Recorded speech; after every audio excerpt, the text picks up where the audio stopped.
अस्सलामुअलैकुम। मैं मियां हुज़ूर का साहबज़ादा और ख़लीफ़ा हकीम शारिक अहमद तारिक तारिकी जहांगीरी आज एक बार फिर आपकी खिदमत में हाज़िर हूँ।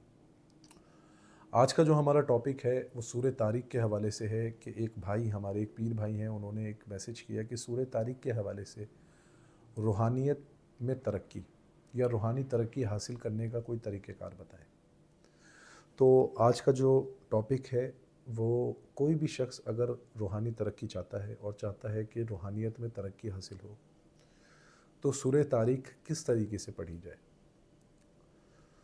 तो कोई भी शख्स अगर रूहानी तौर पर तरक्की हासिल करना चाहता है और सूरह तारिक के ज़रिए करना चाहता है, तो उसको चाहिए कि वो किसी भी सिलसिले से मुंसलिक है, वो अपने सिलसिले के किसी भी बुज़ुर्ग को रोज़ाना की बुनियाद पर 313 मरतबा सूरह तारिक की आयत नंबर आखिरी 3 आयतें या फिर पूरी सूरह तारिक 313 मरतबा, अगर कोई पूरी पढ़ना चाहता है तो वो पूरी भी पढ़ सकता है, कोई आखिरी 3 आयतें पढ़ना चाहता है तो आखिरी 3 आयतें भी पढ़कर रूहानियत हासिल कर सकता है।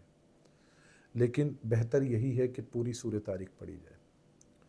सूरह तारिक रोज़ाना की बुनियाद पर 313 मरतबा पढ़कर अपने सिलसिले के बुज़ुर्गों को हदियतन तोहफ़तन नज़रानतन पेश करें और अल्लाह रब्बुल इज़्ज़त से दुआ करें कि अल्लाह रब्बुल इज़्ज़त इस अमल की बरकत से हमारी रूहानियत में इज़ाफ़ा फ़रमा, हम पे बुज़ुर्गों का फैज़ जारी फ़रमा और हमें रूहानी तरक्की नसीब फ़रमा।